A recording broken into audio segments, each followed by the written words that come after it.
राधे राधे, हरे कृष्णा। दोस्तों, मार्गशीर्ष मास के कृष्ण पक्ष की एकादशी तिथि को उत्पन्ना एकादशी के नाम से जाना जाता है। इस दिन व्रत रखने से सभी मनोवांछित फलों की प्राप्ति होती है, घर में सुख समृद्धि आती है और मन भी निर्मल होता है।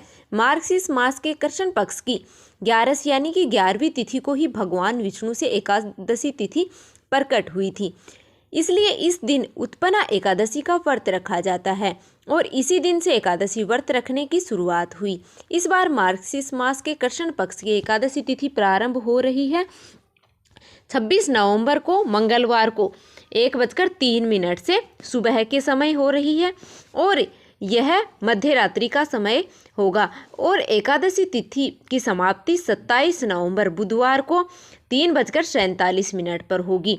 मंगलवार के दिन सुबह से लेकर रात तक एकादशी तिथि विद्यमान रहने वाली है। मंगलवार को एकादशी तिथि है, लेकिन साथ ही साथ बुधवार के दिन भी एकादशी तिथि स्पर्श हो रही है, यानी कि इस दिन सूर्य उदय से पहले एकादशी तिथि रहेगी। तो इस बार एकादशी का व्रत है वो 2 दिन रखा जाएगा, यानी कि 26 नवंबर मंगलवार को और 27 नवंबर बुधवार को। शास्त्रों में ऐसा कहा गया है कि जब भी एकादशी तिथि 2 दिन होती है तो दूसरे दिन वाली एकादशी तिथि का व्रत रखना ज़्यादा पुण्य फलदायी होता है। अब यहाँ पर आपकी इच्छा और आपकी श्रद्धा पर निर्भर करता है कि आप किस दिन उपवास रखना चाहते हैं। अगर आप मेरी बात करें तो 27 नवंबर बुधवार को ही आपको एकादशी का व्रत रखना चाहिए, लेकिन फिर भी बहुत से लोग एक दिन पहले वाली एकादशी का व्रत है वो रख लेते हैं। तो आप दोनों दिन ही पारण का मुहूर्त है वो भी हम आपको बताते हैं। 26 नवंबर मंगलवार को ब्रह्म मुहूर्त है, वह सुबह 5:16 से 6:04 तक रहेगा। अभिजीत मुहूर्त सुबह 11:52 से 12:35 तक रहेगा। प्रीति योग और आयुष्मान योग है, उसमें कोई भी पूजा की जाती है वह बहुत ही पुण्य फलदायी देने वाली होती है। कोई उपाय किया जाता है तो वह अवश्य ही फलित होता है। प्रीति योग है वह दोपहर 2:13 के तक रहेगा और बाद में आयुष्मान योग है वो रहने वाला है। प्रातःकाल पूजा का शुभ मुहूर्त है वह सुबह 5:32 से 6:53 तक रहेगा। शाम की पूजा का मुहूर्त है वह 5:24 से 6:45 तक रहेगा। राहु काल दोपहर 3 बजे से 4:30 बजे तक रहेगा। द्वादशी तिथि प्रारंभ होगी 27 नवंबर बुधवार को सुबह 3:49 से और समाप्त होगी 28 नवंबर गुरुवार को सुबह 6:24 पर। अब आपको यहाँ पर एक बात का विशेष ध्यान देना है, जो कि जब भी आप एकादशी का व्रत रखते हैं तो अगले दिन व्रत का पारण करने का सही समय यानी कि व्रत खोलने का सही समय है वो देखा जाता है और उस समय हरिवासर तो नहीं है, क्योंकि हरिवासर की समाप्ति के बाद ही एकादशी व्रत का पारण किया जाता है, व्रत खोला जाता है। और हरिवासर का जो समय होता है वह लगभग 5 से 6 घंटे का समय होता है। द्वादशी तिथि लगते ही द्वादशी तिथि के साथ साथ हरिवासर का समय भी शुरू हो जाता है। इस समय भूल से भी व्रत नहीं खोलना चाहिए।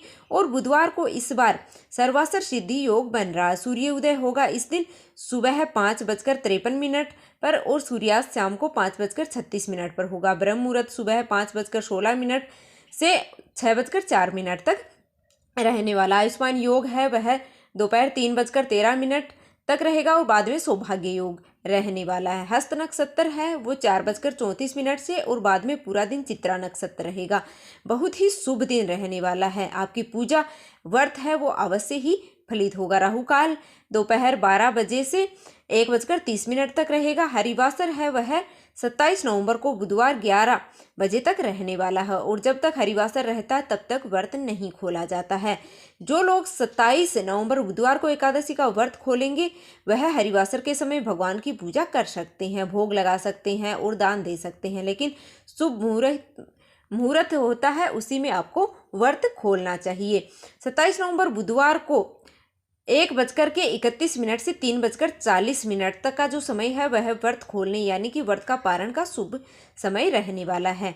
इसी समय में आपको अन्न ग्रहण करना चाहिए। सुबह अगर आवश्यकता हो तो चाय दूध पानी आप पी सकते हैं, नहीं तो आप पारण के मुहूर्त पर ही अन्न जल है वो पानी वगैरह ग्रहण करना चाहिए आपको। जो वैष्णव भक्त होते हैं वह द्वादशी तिथि जो मिली हुई एकादशी होती है उसका व्रत करते हैं। तो जो लोग बुधवार को एकादशी का व्रत रखेंगे उन्हें अगले दिन यानी कि 28 नवंबर गुरुवार को सुबह 5:53 से 7:36 के बीच में व्रत खोलना चाहिए। हालांकि इस समय में त्रयोदशी तिथि प्रारंभ हो चुकी होगी, लेकिन त्रयोदशी तिथि के प्रथम पहर में व्रत खोला जा सकता है। अब आप जिस दिन भी एकादशी का व्रत उपवास रखेंगे उसी दिन आपको एकादशी से ठीक एक दिन पहले दशमी तिथि के नियमों का पालन करना चाहिए। तो उम्मीद है कि आपको यह जानकारी पसंद आई होगी। अगर वीडियो थोड़ी सी भी पसंद आई तो प्लीज़ लाइक कर दीजिएगा और चैनल पर नए हो तो चैनल को सब्सक्राइब कर लेना। मिलते हैं फिर से एक और वीडियो के साथ। धन्यवाद। भगवान श्री कृष्ण की कृपा आप और आपके परिवार पर सदैव ही बनी रहे।